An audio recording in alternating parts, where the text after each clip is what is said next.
Hello and a warm welcome to my regular listeners and those joining me for the first time. Thank you for being here. I'm Peter Doherty, a Catholic priest and a psychologist, passionate about the deep connection between psychology and spirituality. For too long, these fields have viewed each other with suspicion. That's ironic when you think about it. Healthy psychology strengthens our spirituality, and true spirituality, rooted in solid psychological health, offers profound meaning and resilience. In this short podcast, I explore the gospel reading for the coming week. It's a resource for preachers preparing homilies and sermons, as well as anyone teaching or studying Scripture. I draw from psychology articles, Scripture scholarship, and anthropological insights to make the gospel relatable for all. I see the Scriptures as guides for faith and spirituality. Biblical writers viewed history differently from modern historians, and these texts are richly layered. There's always more wisdom to uncover. If this helps, please subscribe, share a question or comment. I love the conversation. If you enjoyed the podcast, please share it with those of your friends who are interested. And if you're on YouTube, hit subscribe and let me know where you're from. And today, I'd like to welcome my listeners from the Philippines. Glad that you could join us. The Gospel for March 22nd, 2026. is John chapter 11, verse 1 to 45, the story of Jesus raising Lazarus from the dead. This is one of the three resurrection stories in the Gospels. The others involve Jairus' daughter and the son of the widow of Nain. What sets Lazarus' story apart? Jesus knew Lazarus, along with his sisters Mary and Martha, whom we've encountered before. The deepest lessons emerged before the miracle itself. Consider Jesus' timing. He seems in no hurry to reach Lazarus, even knowing he had already died days earlier. Typical of Jesus, his response teaches us much about faith. Let's focus on his conversation with Martha. She has enough faith to recognize Jesus as a healer and a powerful prophet. That's sufficient for Jesus, who invites her further.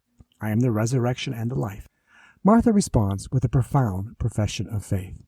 Mary arrives next, starting from the same place, believing Jesus could have healed Lazarus if he'd only been there.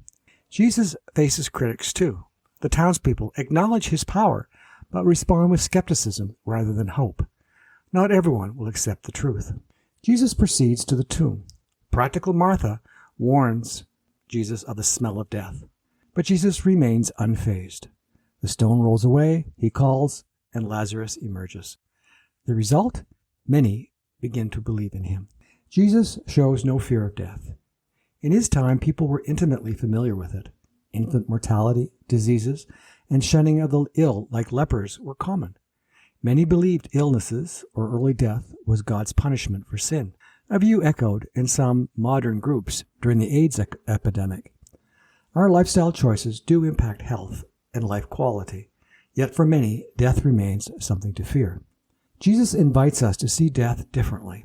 Awareness of our mortality prompts us to prioritize what truly matters, fostering deeper appreciation for life.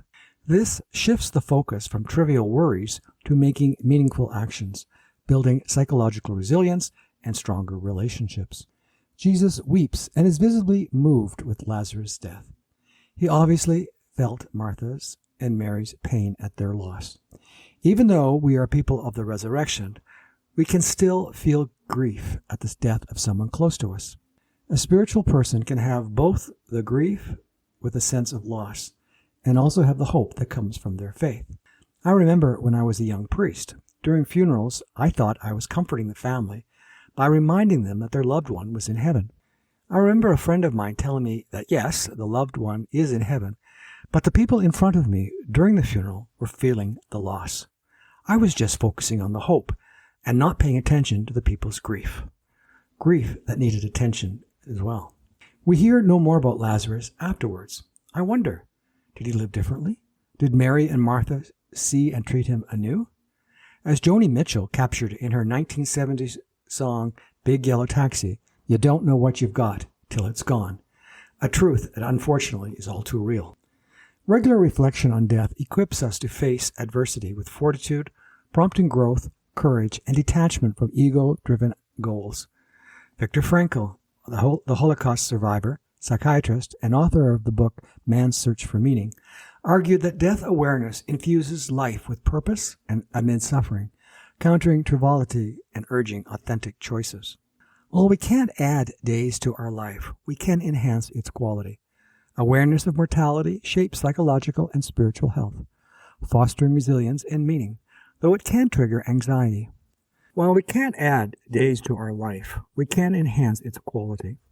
Awareness of mortality shapes psychological and spiritual health, fostering resilience and meaning, though it can trigger anxiety. Terror management health theory, developed by Goldenberg and Ardent in 2008, shows awareness of mortality can motivate health behaviors, self-esteem, and cultural adherence. But excess, however, may heighten distress. Humanity has long pondered what follows death. Unfortunately, the research is far from conclusive, and there's still much work to do. The indications are positive and inviting. Since we can't know precisely what happens when the heart stops, near-death experiences, studied heavily in the 1970s, offers our closest insights. Psychologist Raymond Moody chronicled them in his 1975 bestseller, Life After Life. Most near-death experiences bring overwhelming calm, euphoria, pain relief, and unity with the universe or unconditional love. Many describe out-of-body views of their bodies, rising through a dark tunnel toward brilliant light. While most are positive, a minority involve distress, voids, or torment. Experiences vary culturally, but share cores. Survivors often gain reduced death fear and heightened spirituality. The Gospels urge us to confront death's reality, explore its meaning, and follow Jesus in viewing it not as an end, but the beginning of something new. Thank you for joining me. Next Sunday, March 29th, 2026, I focus on Jesus' triumphal entry into Jerusalem, the beginning of Holy Week. New episodes are released every Sunday on the next week's Gospel. A big thanks to Heather Patel Doherty, Ritu Coulombe, for their wonderful help and support. Questions or comments? Please email me at peter.doherty, that's DOHERTYOMI, @gmail.com. May God richly bless you.